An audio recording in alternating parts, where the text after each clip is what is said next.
Welcome to the Connected Campus podcast, where we explore the ways that diverse professionals are working every day to optimize their efforts to recruit, retain, and graduate their students. All right, today's episode, we are recording this right before the July 4th holiday weekend. A great way to head into that restful time, having a good conversation here with another CIO from a higher institution to get kind of the diverse and varied perspectives of folks from different institution types and with different backgrounds and everything. So excited for another edition in this ongoing series here. But we'll start out as we always do. Todd, if you want to introduce yourself briefly, give a little insight into your background, and then we'll get on to the rest of our questions. Yeah, certainly. Todd Norris, I'm Chief Information Officer here at St. Mary's College, all-women's institution in northern Indiana. I've been CIO here for about 6 years. Came actually out of the academic records background, so I was registrar and advisor before that, and I've worked at community colleges and state schools. I've been in higher education for now 23 years, and the last 13 years here at St. Mary's, first as registrar and then as chief information officer. Well, I will say I've not talked to many folks who are or have been registrars. I guess it's like a quick follow-up to that. Like, was there any part of that you feel like kind of like still is helpful to you in the role that you're in now, which obviously like oversees so much and everything, but like, I guess any anecdotes from that experience? Because obviously it's a very unique one to, higher education. Yeah, it's probably not a common way to go. It's just that we both reported to the provost, and eventually they asked me to step in as interim CIO, and I guess it went pretty well. The registrar background is actually tremendously helpful to me because instructional technology reports to me. And when I think about instructional technology, it's all about making sure the faculty have what they need in order to teach the courses, which really is our core essential business, right, is teaching. And so I really feel like that part of the CIO role is the most important one. And, because I was registrar, I built good relationships with our faculty long before I moved into the CIO role. And so, understanding the curriculum, understanding course delivery methodologies and modalities, this stuff was really, really helpful as I've led the instructional technology group here. I've got a great team in that area, but making sure that they have all of the support that they need, I think that's really helpful. If faculty need something specific, they've got my direct line and my cell phone number, and it really is a way they can reach out to me directly to make sure that we are ultimately meeting the needs of our faculty and our students. Yeah, that's really interesting because I think there's certainly, so many people that come in through sort of completely technical sort of backgrounds, and whether that was in higher education or not, or even if they're in higher education, they might be in positions that just never were really like explicitly faculty facing or, having those sort of touch points and stuff. So yeah, I can see just, especially just the way that you explained it. Cause I was like, if somebody asked me, like, I'd be like, I don't know, like a registrar. Yeah. Like you said, it's like not the typical path, but like one where, I guess the way that you've explained it, like I would hope to see more, or just more, encouragement from those kind of folks. Because yeah, I mean, like it's another aspect of what is so unique about higher education is just the culture of faculty, or sort of like interacting with them, and just those, like you said, the core mission of teaching and learning and everything. So, and I guess just to sort of complete the circle, I guess, because you're sort of alluding to sort of all the things that are within your scope there at St. Mary's College. So what does your role as CIO there entail? Sure. So, if you think about reporting structure, that's certainly part of my role. So instructional technology, of course, our IT help desk, our computer support team, administrative computing team, and then system administration, networking, and also institutional research reports to me. So those are all areas that I oversee and lead. So that is certainly a part of what I do and what my role is here. I think ultimately my role is more about in addition to leading those teams, is then making sure that I am connecting those teams in ways that are helpful and necessary to the broader campus, right? In what ways are we supporting the admission experience or the student experience once they're on campus, or instruction, the advancement and development team, et cetera, just across the entire campus. I feel like IT is in part a skeleton, a part of the skeleton that holds up the campus. It's not really seen as often as it is. It's a part of our experience here. The ways that we support our campus, IT is sort of in the background. But the ways that I connect my teams out to the rest of campus, it's not really a typical IT strength to be super collaborative. It's not part of the stereotype of IT, but it is a way that it's really necessary for us to be our best institution, our best selves is in that collaborative way, because I feel like there's a lot we can offer, solutions that we can provide that maybe people might not think about. So my role is to keep my ear to the ground across campus, build those relationships. People, have lunch with people, have meetings with people where I hear about what's going on and think about how IT could be a part of a solution. Yeah, I mean, through the conversations that we're having, anybody who's kind of checked a lot of them out, I think that's been a refreshing through line, is like that sense of collaboration and partnership and everything that's really underpinning, I think, sort of modern higher ed IT. Those teams are just really looking to be that nexus point that connects out to everywhere else, and is, I guess I would say, like, more actively supporting than sort of passively, of just sort of like, hey, here's Mhm. your hardware or whatever else, like, good luck or whatever. Right. Yep. And kind of to your point too, like, something that's been coming up is like, uh, for better or worse, I guess, like, when things are working well, like you said, it's like in the background, it's like one of those things where it's like, you'll really kind of notice it when it's bad, like the Wi-Fi Yeah. is, Yeah. That's right. not working Yeah. or whatever else. So it's like, Yeah. kind of, unfortunately sort of thankless at times. But if you're sort of nurturing those sort of like active relationships, and sort of like there could just always be this sort of cycle of kind of just more active collaboration that sort of keeps improving things and Yep. working towards the mission. Yeah. Yeah. So another thing I might add there is just it's always a risk in higher education or anywhere that IT be seen as a cost center exclusively. So much of I need new switches or wiring or new servers or software or whatever. There's always dollars to be spent from IT, and always more that I could spend. So my role, I see, is also includes collaborating with president and other vice presidents to make sure they understand, like, what is our strategic participation here.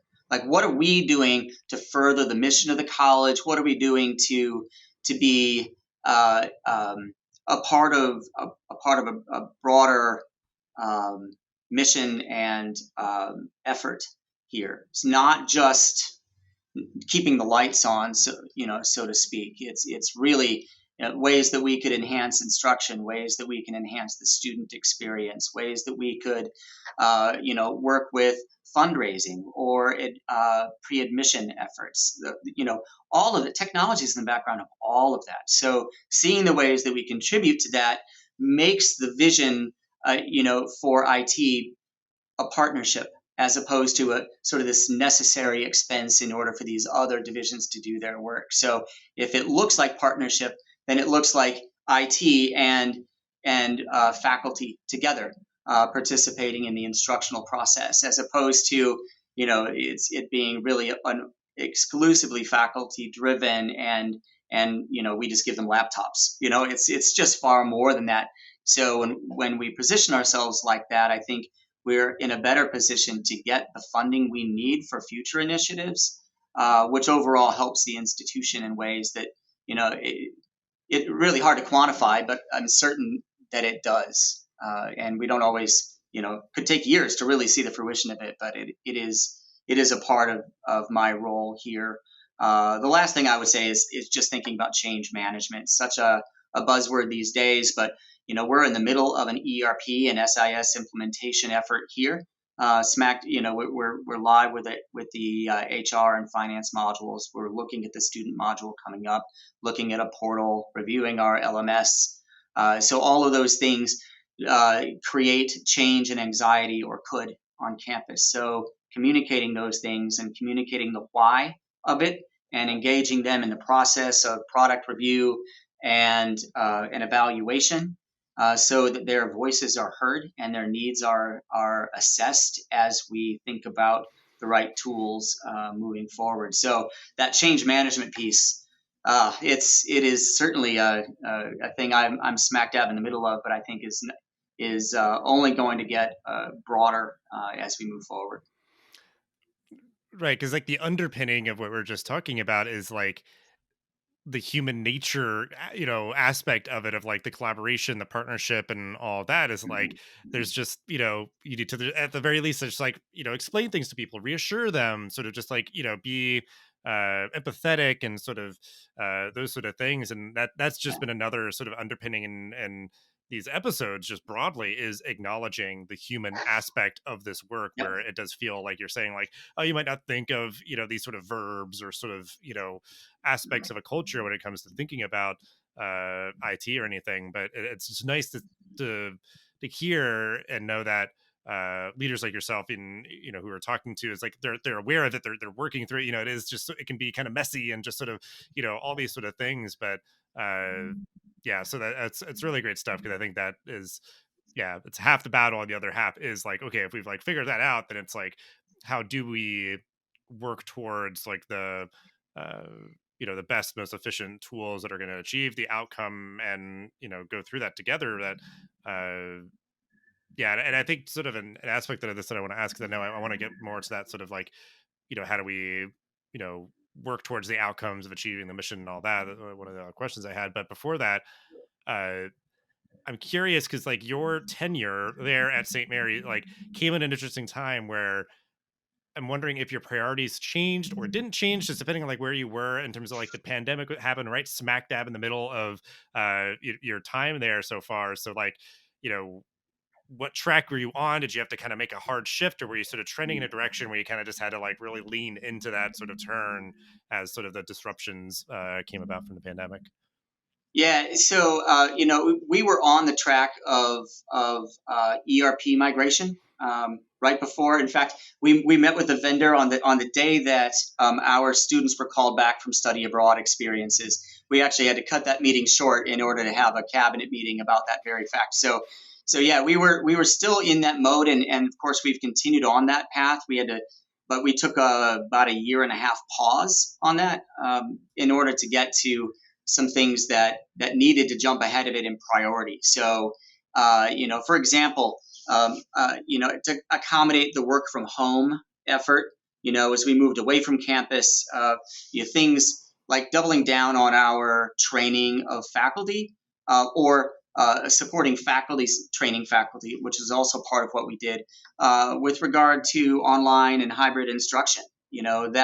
That was a big piece of our effort. And yes, we were doing some of it, but all of a sudden we went from training, maybe 5 to 10 faculty per semester as they launched new online courses. Instead, we trained, the entire faculty, at least got them up to speed to what it would take to get through a COVID semester, like the rest of the spring, it right away, and then a broader effort over the summer to sort of enhance that training for the following fall, as we brought students back, but in a hybrid or high flex format. There were different ways that faculty chose to do that, but we really we did a lot of training and train the trainer in order to get that done. It was an all hands on deck kind of effort. It was not just IT or my instructional team that did that.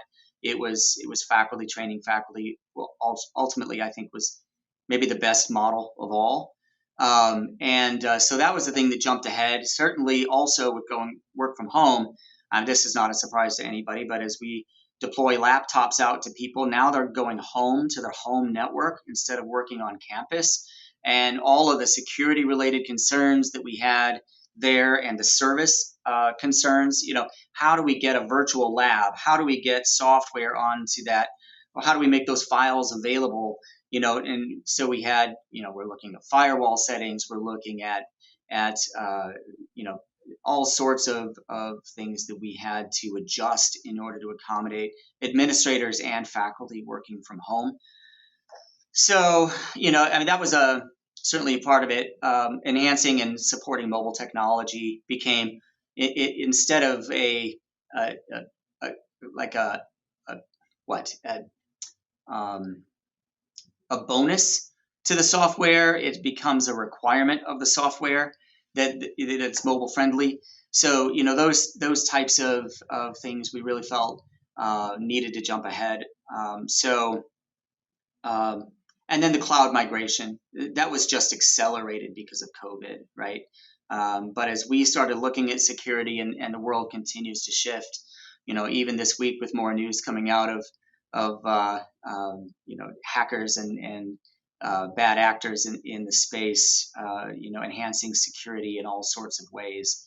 That was just cloud technology ends up being preferable for all sorts of good reasons, and so that was a part of what has shifted as well. We continue to move in that direction.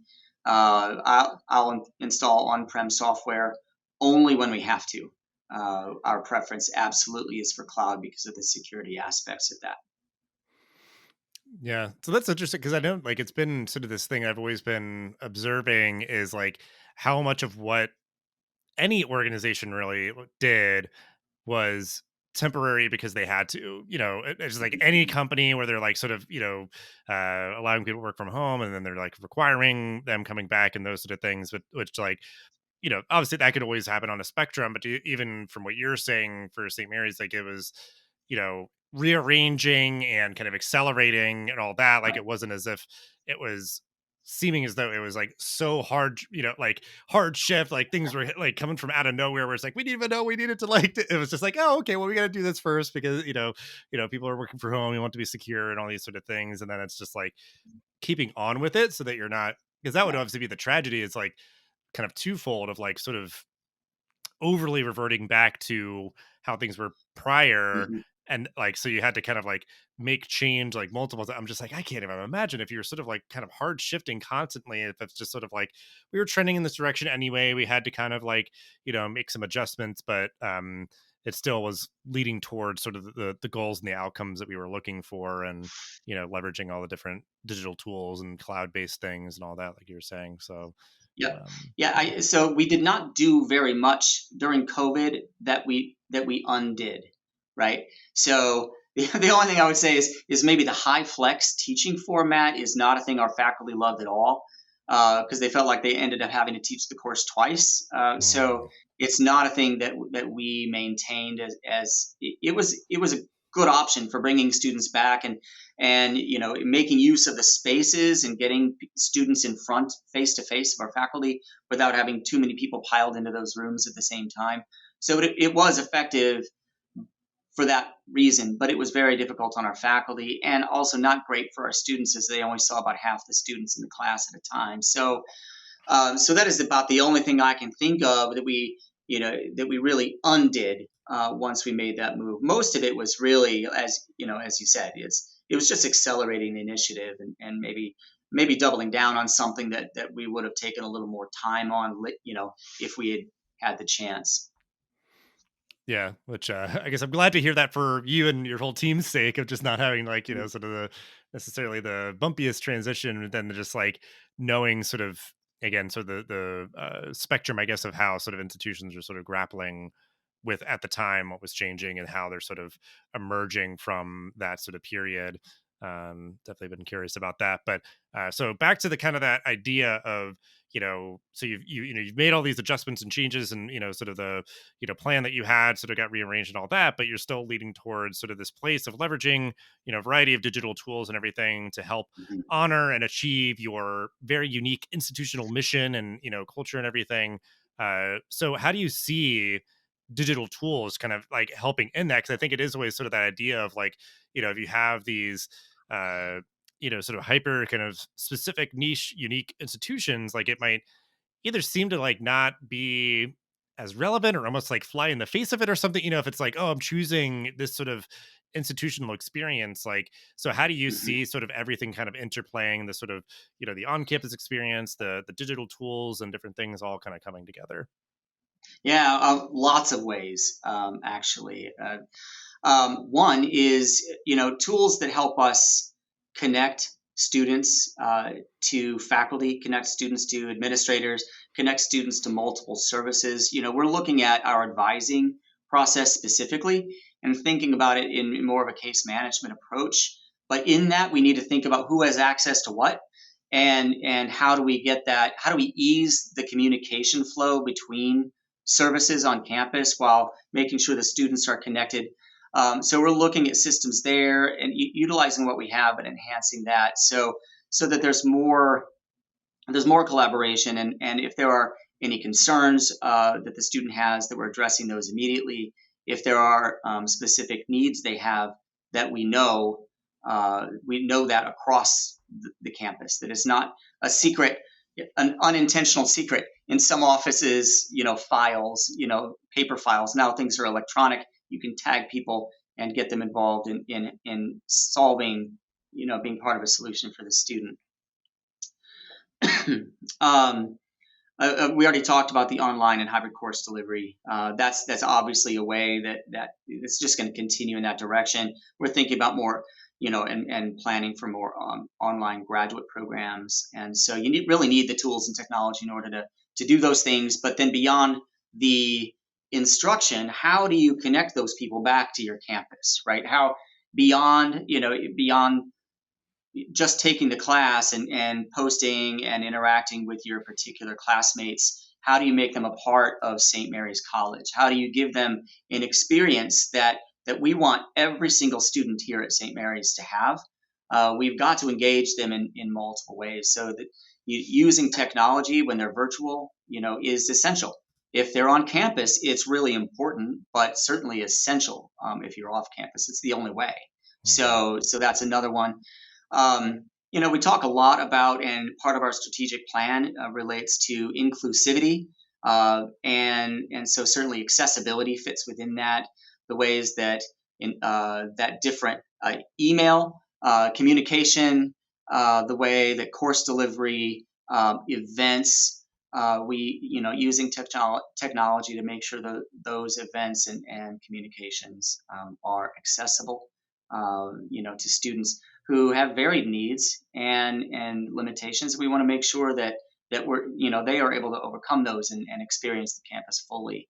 So that's another one. Um, Connecting to, I mean, we have faculty now who bring in experts from around the globe. Maybe from South Korea or China or Australia. These were not opportunities our students had in the past, but with virtual tools, just bring them into class and they can participate real time. Researchers that are a part of a discipline that our faculty member may be involved in, and bringing them into relevant discussions is something that we can now do. And it helps students see themselves and their discipline as not local but global, and sees themselves as connected to a much broader professional community. So that would be another one. Information literacy. Just thinking about our library and the migration of our library over the last 10 years has been migrating toward virtual resources and away from those physical books you had and journals you had to go search for. So that's another one. Just research at your fingertips these days, and so ways that the students work with each other or with their faculty on research projects. Those digital tools become essential for sharing and collaborating. Um, Sustainability. That's another one. Thinking about just we now are moving in the direction of a managed print service. But as we've done that, we went back and evaluated how much printing have we actually done on campus, and we saw a 40% reduction right after COVID hit, which makes sense, right? But what happened is when students returned to campus, printing did not increase. And the reason was because all of a sudden, students knew how to submit their papers electronically. Faculty were receiving those and annotating those electronically and returning those to the students electronically. So a 15-page paper is now electronic and not a bunch of paper that ends up in a waste bin, and along with the other issues with toner and printers and all of that waste and security concerns. So so that's certainly another one related to sustainability.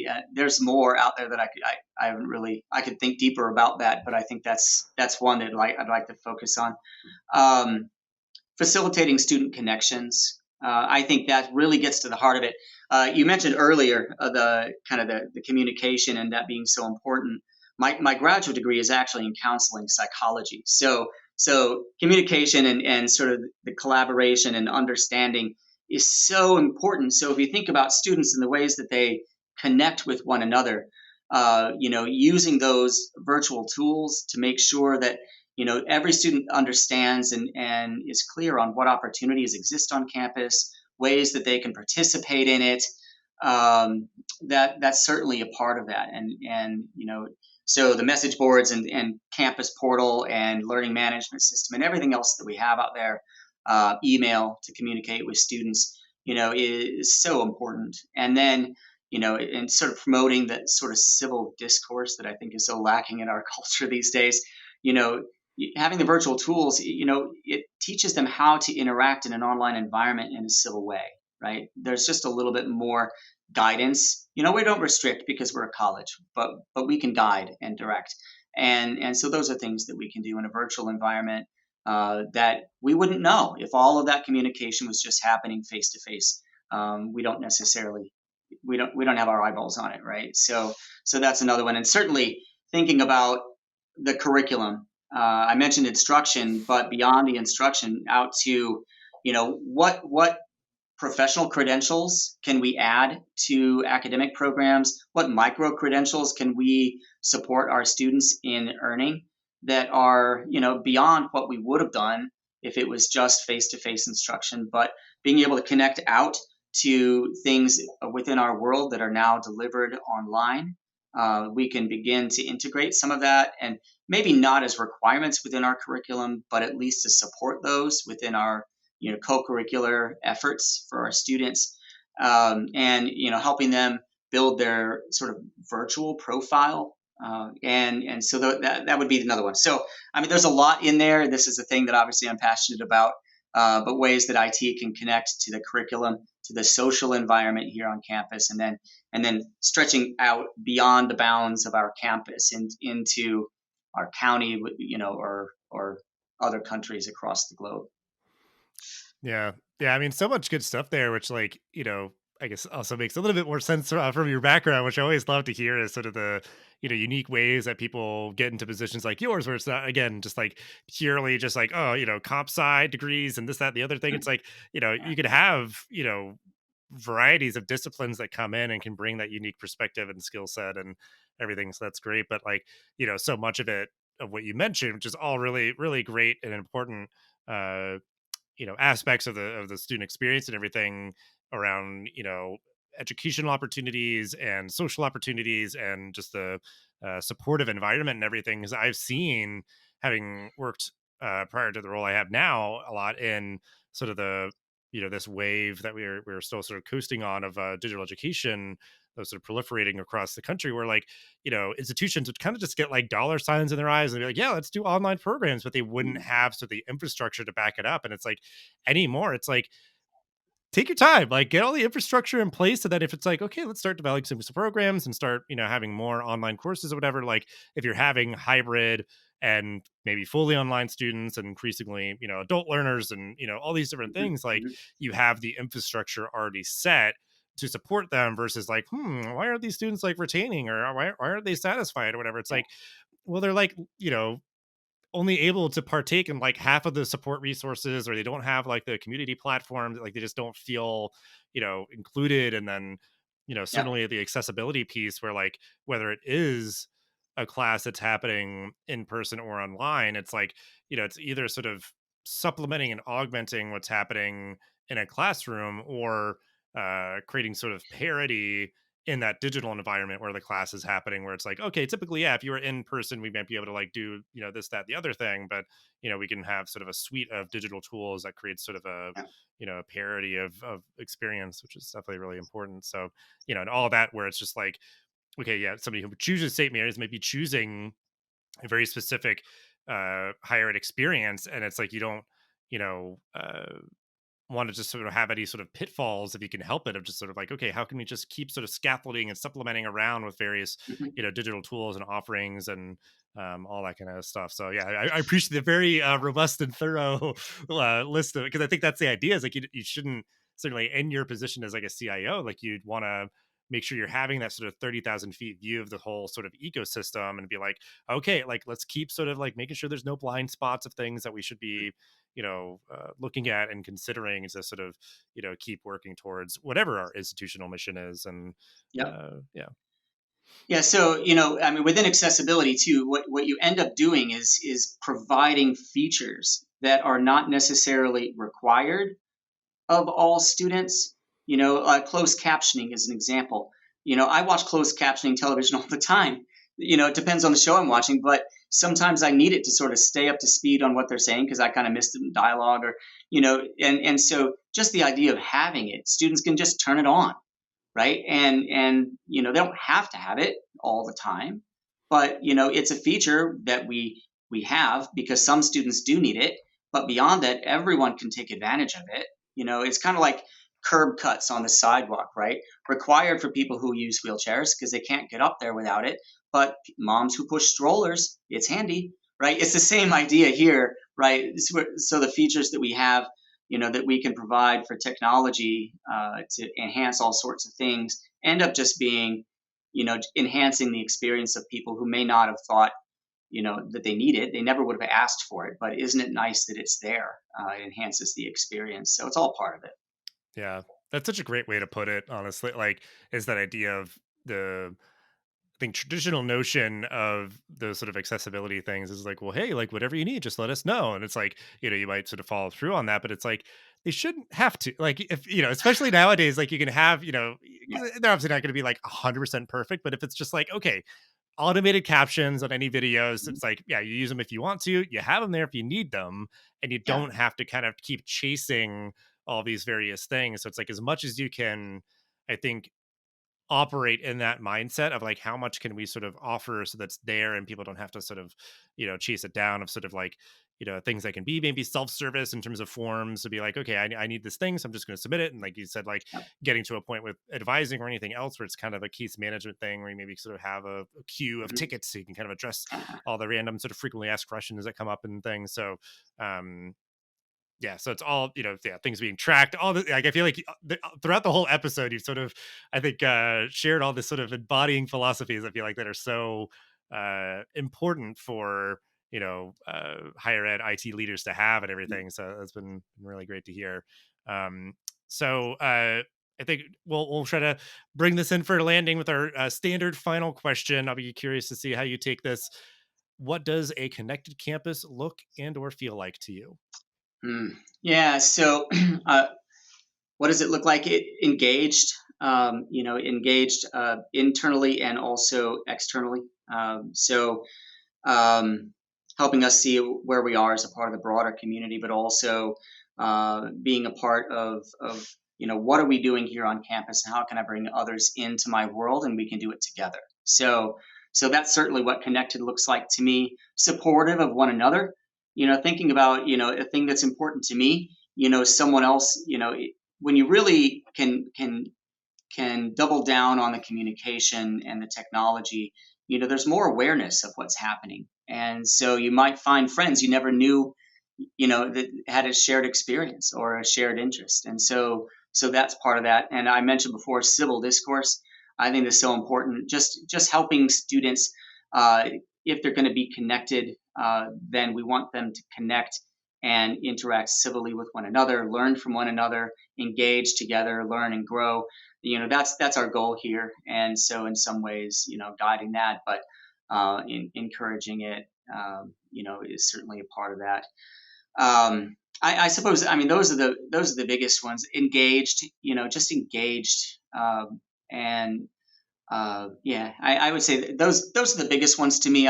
Probably looks like a lot of things, but maybe one more I throw out there is engaged with whom. It's very typical to think about engaged with the faculty or engaged students engaged with each other, but pulling people like our president in, and who can sometimes attend virtually and sometimes in person, and see the way that they can connect back to the broader mission, and that everybody is seeing, like, this is St. Mary's. This is what we want from St. Mary's, and we want you to be a part of it. And so bringing them along.